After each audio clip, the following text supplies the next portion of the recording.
Salut l'équipe Tanguard, aujourd'hui on se retrouve avec Youssef Bouganem et Reda Meptouche. Bonjour Youssef, peux-tu te présenter pour ceux qui ne te connaissent pas? Je m'appelle Youssef Bouganem, je suis un boxeur professionnel depuis 23 ans et je suis un professionnel aussi en MMA depuis 2 ans. Reda, tu peux te présenter pour ceux qui ne te connaissent pas? Alors moi, Reda Meptouche, compatriote et collègue de travail et frère de Youssef Bouganem. Et on vient de finir l'entraînement. Moi, je suis spécialiste en jiu-jitsu brésilien, multiple champion national, européen et international. Youssef et Reda, ça fait combien de temps que vous connaissez et quelles sont vos relations? Reda, c'est mon frère. La relation que j'ai, elle est fraternelle. C'est un frère d'une autre maman. Tu vois, c'est mon frère comme dans la lignée de mon petit frère Yacine. Ah bah, Youssef, c'est le grand frère que j'ai toujours voulu avoir, connecté au sport et qui oriente avec beaucoup de bienveillance. Et voilà, hein, tu sais, c'est un match qui s'est fait comme ça, sans forcer, sans le vouloir, sans préparer, rien. Ça s'est fait juste comme ça par rapport aux âmes et aux vibrations. On sait que tu as choisi le Brave et tu avais de multiples propositions sur la table. Pourquoi le Brave a une autre organisation? Le bref, il te permet d'évoluer et d'atteindre. Déjà, quand tu es dans le bref, c'est que tu fais partie du haut niveau. Et si tu ne l'es pas, c'est que tu vas le devenir. Il fabrique des champions. Tu vois, j'ai vu que c'est une écurie, enfin, c'est une organisation qui a accueilli beaucoup d'écuries du type Benoît Saadeni, qui après ça est à l'UFC, Chimaev, Axel Sola, Toporia. Donc, il y a beaucoup de mecs qui sont issus de là-bas. C'est une école formatrice de très haut niveau et c'est une des organisations qui est dans le top 10 mondial. Mais alors d'aujourd'hui, tu as l'UFC un peu dans ta tête quand même? Ou c'est vraiment... Ce serait insolent de dire l'UFC, mais ce serait pas un refus si on me propose. Après tout, je suis un combattant, tu vois. Peut-être qu'on Ah va me bah, proposer pour ramasser. Et je vais faire comme en Thaïlande, tu vois. ah bah. On m'a appelé pour ramasser, à la fin, je m'en suis en sorti. Donc j'espère toujours m'en sortir et je fais toujours de mon mieux, tu vois. J'essaie toujours de faire mieux. Sans, je sais pas quoi te dire, tu Ah vois. bah, ouais. J'ai pas de prétention de C'est dire au feeling que en vrai. c'est un feeling justifié parce que je travaille dur et je suis d'accord, tu vois. Mais voilà. Qu'on m'appelle pour me challenger ou qu'on m'appelle pour me construire, je suis d'accord.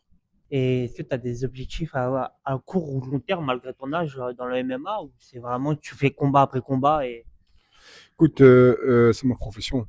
Je m'entraîne 2 fois à 3 fois par jour, tu vois. C'est- Je fais beaucoup de sessions par semaine. Ça, je fais entre 10 et 12 à 13, 14 sessions. ah ouais, c'est sûr. Tu vois, je triche pas. Je vais dans des eaux profondes que beaucoup de gens qui auraient eu mon confort en striking ne feraient pas. Je suis tombé amoureux du sol, je peux témoigner. Ouais, c'est vrai, Voilà, il y a une voilà, alchimie voilà, une sacrée alchimie qui s'est mise en place avec voilà. lui et tous les sports de prévention, lutte, sol et tout. Voilà, il y a le maître qui est là. Il peut confirmer aussi que j'aime la lutte. J'ai besoin de autres pour me valider parce que Il adore la lutte. je suis nouveau dans le domaine. Et il nous a fait un beau single leg tout à l'heure. Ouais, Voilà. Plusieurs, tu l'as pas vu, hein, t'as pas vu les autres. Et toi Reda, t'aspires à quelque chose dans le MMA ou tu veux rester seulement dans... Pour moi, je me suis pris de passion par le MMA parce on m'a souvent sollicité en tant que sparring partner sol de grands noms du MMA. Donc depuis longtemps, je fréquente un peu le milieu. Mais voilà, à 30 ans, j'ai décidé de passer le cap, tu vois, et de rentrer dans ce monde et de voir si j'ai ma touche d'artiste à apporter. Tu Et, vois, ma petite aire, on va dire. et toi tu t'es pris de passion pour le striking ou... Ouais, bien sûr, le striking, prendre des coups, en redonner. Je trouve que finalement, je fais un sport. Ouais, Parce qu'il y a beaucoup de mecs du sol ou des mecs de la lutte qui viennent dans notre sport et ils n'encaissent pas les coups. En vérité, du coup, vous deux, vous pouvez vous apporter des choses différentes hein, exactement. Et vu vos expériences. c'est lui qui est à la maintenance de ça. Et c'est tout comme Youssef, en fait. C'est la prise de passion qu'il a eue pour les sports de préhension, de lutte et de jiu-jitsu, bah, je l'ai eu pour le striking. Parce qu'en fait, les opposés s'attirent. Ouais, Tu vois, c'est ça finalement. la loi dans la vie, c'est que les opposés s'attirent et voilà, et ce qui se ressemble s'assemble. Tu vois le délire? Ouais, je Donc vois. voilà. Salut la team Sangarde. Donc on a l'honneur de recevoir aujourd'hui Youssef et Reda. J'aimerais leur poser une petite question. On sait qu'ils se connaissent bien. Youssef, est-ce que tu pourrais nous donner les défauts et les qualités de Reda en tant que combattant et Reda, les défauts et les qualités pour toi de Youssef en tant que combattant? Alors, les qualités de Youssef, la patience. La patience, il sait, comment on dit en anglais, il sait shooter son shot. Tu vois, donc il attend bien le timing, il sait le reconnaître. Et résilience, c'est un combattant très résilient. d'intempéries qui s'est passé dans sa carrière, mais il est resté tout droit, tu vois. Il est resté sur le même chemin. D'après voilà ce que j'ai pu connaître sur lui, les défauts, j'en ai pas trop à relever. Mais c'est néant en vrai. Et de vraiment aller en pure neutralité, tu vois, et de chercher un défaut. Il frappe fort. Il frappe trop fort des fois. Peut-être c'est le seul défaut, frère, je vais lui dire. C'est que des fois, mais après, c'est son frère Ah, aussi. je m'excuse. Voilà, quand il Yacine, il est frappe. pire que moi. Ouais, Yacine, c'est pire. Voilà, En fait, Yacine, il a un c'est pire. timing Eh, qui est désorientant. exactement. C'est une question de timing. En fait, quand, Ouais, non, mais parfois la force, les gens, ils estiment que c'est un rapport d'engagement, c'est pas un rapport une de force. contraction. Non, Non, ouais. c'est ouais, un timing. Ouais, un Le timing. timing, il t'électrocute plus ton système Voilà. nerveux que Yacine, il a ça. Il a un timing. Et moi, je l'ai, mais je suis dans un entraînement, je construis. Ouais, il Tu est vois, bien. je suis plus constructif et je fais des travaux différents. Mais Mm. c'est vrai que si maintenant je prends quelque chose sérieusement, ouais, je suis électrique aussi. On Après, peut pas le c'est ce qu'on noter. lui transmet aussi. Mm. Tu vois, on a une école particulière. Voilà, on forge avec et on devient forgeron. C'est sûr. Tu vois, on est dans le Le dur. faire par le faire. Et voilà, Tu vois. je vais pas commencer à dire des grosses éloges sur ce qu'on fait, mais c'est un chemin qui réussit, c'est une recette gagnante. Ouais, après, il y a 1000 recettes, hein. Il y a plein de recettes qui réussissent aux gens. Mais Mais allez, c'est travail pas de qu'on fait force. trop dur. Ouais, Travailler par la résilience. oui. Devenir Ouais, fort, se raffermir. Pour moi, ce que je vois chez lui, c'est qu'il a un bon. Ce qui est étonnant, c'est qu'il a une bonne lecture du striking. Il a compris que la lecture du striking, il a des bonnes âmes au sol. Il amène des mecs au sol expérimentés en MMA, alors que ça commence debout. Tu vois. C'est un redoutable sparring partenaire. C'est le meilleur au sol. C'est un expert en demi-garde. Je pense que c'est l'un des meilleurs en Europe. Je l'ai vu face à des poids lourds, des mecs qui ne bougent pas. Des gros noms de l'UFC, des mecs comme Francis Ngannou, des mecs comme Cyril Gane, où il a fait leur sparring. Les mecs, ils ont eu beaucoup de mal à bouger. Tu vois. Voilà, c'est un mec que j'ai beaucoup de gratitude pour lui et de respect et de reconnaissance voilà, de m'aider, parce qu'il m'aide beaucoup. Mon dernier combat, il m'a aidé. Ouais. J'ai boxé, j'ai boxé un mec il a pas son sol, mais il avait du sol. Et lui, c'est le patron de la clé de cheville, c'est le patron de la demi-garde. Bon, il essaie d'allier les deux. Le défaut qu'il a, ce serait peut-être quand il fait avec moi, il commence toujours gentil. Et dès qu'il prend un peu deux, trois coups, il se remet il se transcende. C'est une qualité, hein, mais vaut mieux pas prendre les autres coups. Parce qu'en combat, ça peut lui jouer des tours. Pareil pour lui, Mais le du temps à défaut que j'ai rentrer. cité, de frapper fort, c'est pas vraiment un défaut pour un combattant, tu vois. Mais en vrai, je pense que les défauts que Youssef et moi on a, c'est pas sportif. Tu vois, on n'est pas dans le sport, mais plutôt peut-être on est toujours en quête de la meilleure version de nous-mêmes, humainement parlant. Ça veut dire que si on est en quête de la meilleure version de nous-mêmes, au présent, là, on a des défauts. Mais c'est pas dans le contexte du sport. On ne les dira pas en fait dans la vidéo, tu vois. Mais sportivement parlant, je le trouve aucun défaut. Et moi, il m'en trouve parce que je suis en pleine transition, tu vois, et que c'est nouveau pour moi. Mais sinon, le frérot, il est rempli de points positifs, tu vois. Le coaching, c'est un moment compliqué dans la fight week ou dans l'avant-combat. On sait que certaines organisations essayent de réguler ça. Qu'est-ce que vous pensez du coaching? C'est que pour vous, il devrait être régulé dans toutes les autres organisations. Qu'est-ce que vous pensez un peu du coaching?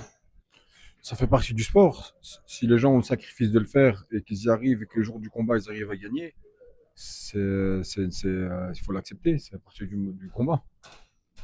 Ouais, c'est normal. Vous pensez pas qu'il devrait être régulé pour la santé des combattants? Non, je pense que les mecs doivent faire plus de combats et moins s'éviter et tous s'affronter. C'est ça que je pense. Montrer quelques images à Youssef et j'aimerais bien qu'ils me disent ce que les images elles lui évoquent. Ouais, ça c'est moi avec mon petit frère. Ce jour-là, en plus, je me rappelle, on avait séché les cours. Le matin, on n'y allait pas pour s'entraîner, on venait à midi à l'école. À midi? Ouais, on faisait ça 3 fois par semaine. Ouais, on s'entraînait à Avenue des Combattants. Ça porte bien son nom, c'est une salle à Bruxelles. Et ça, c'était le début de Yacine en boxe? Toi, tu boxais depuis un peu plus longtemps que lui, je Yacine, il était déjà champion, je crois, champion de Belgique junior. pense. Champion de Belgique? Moins de Ah, 16 ans. c'est dans le sang, en fait. Ouais, ouais. Là, je me rappelle, on se levait le matin, on faisait 10-15 km, Yacine, il en faisait 3-4. Et je le faisais avec des. Voilà, il en parlera mieux que moi, l'autre. 10 ans, 9 ans, Et toi, t'avais quel âge à ce moment-là? vers 14. 14 ans? Ouais. Un 14 bon ou physique 15. pour 14 ans. Ouais. On va passer à la seconde photo. Donc, qui est... Ouais, c'est moi et mon fils. C'était le premier gala en Thaïlande après le Covid. Ok. J'avais gagné, j'avais battu un champion d'une organisation. Et mon fils avait gagné aussi par KO. Je me rappelle. Des personnes qui sont importantes dans ta vie, je pense. Ouais, mon fils, c'est Pibaye. Pareil, ça. Ouais, c'est un mec sympathique. Il est très bavard. Très bavard. Ouais, il est sourd muet, mais il parle beaucoup avec les mimiques et attention. La communication, quand même, vous avez avec le temps instauré quelque chose qui fait que vous vous comprenez Ouais, ouais, il habite chez moi, chez toi, en Thaïlande. en Thaïlande. La relation qu'ils ont, c'est comme, t'as vu, c'est un ancien, tu vois, c'est un ancien, mais qui est super bienveillant, qui habite avec Youssef dans sa maison et qui s'occupe, voilà, Youssef, il est là, il entretient l'âme de Dubaï, tu vois. En gros, il a capté, je pense que quand ils se sont rencontrés, eux, il a capté son âme et, tu vois, vient de la suite, tu vois, que c'est une très bonne énergie, très bonne compagnie à mettre autour de soi. Et Vraiment. mutuellement, je pense qu'ils ont capté l'âme de chacun. Mais ce gars-là, il est aimé de tout le monde, je crois. Il n'y a pas quelqu'un dans sa vie qui ne l'aime pas. Tu vois? C'est aimé de tout le monde. Tu peux pas ne pas l'aimer, ce gars. Tu peux pas ne pas le prendre de compassion.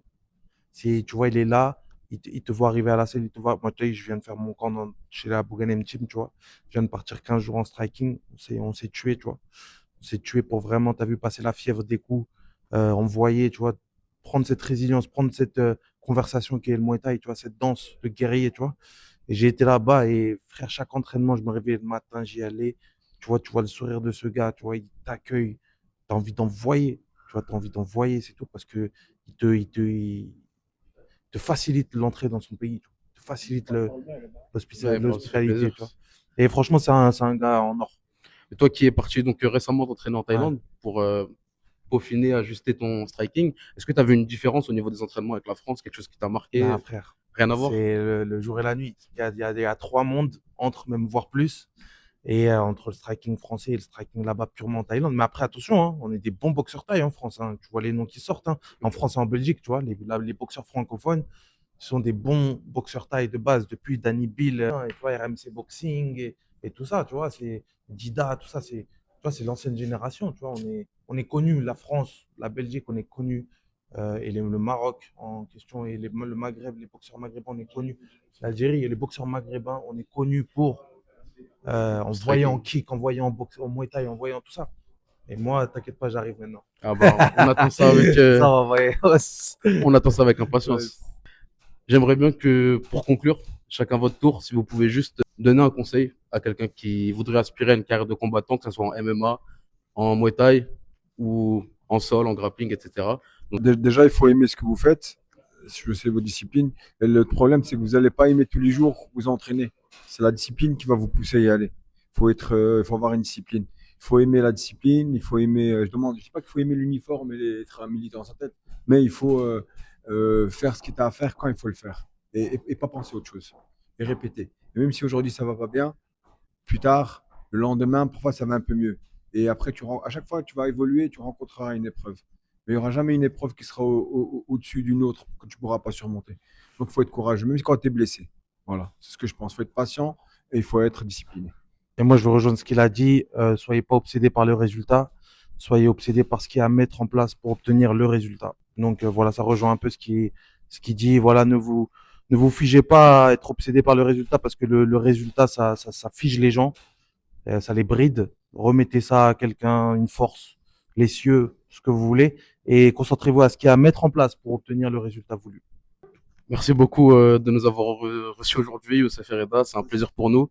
L'équipe Sans Garde vous souhaite le meilleur pour la suite. Moi, je mettrai ma garde.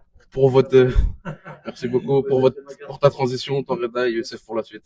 Merci beaucoup. À plus tard.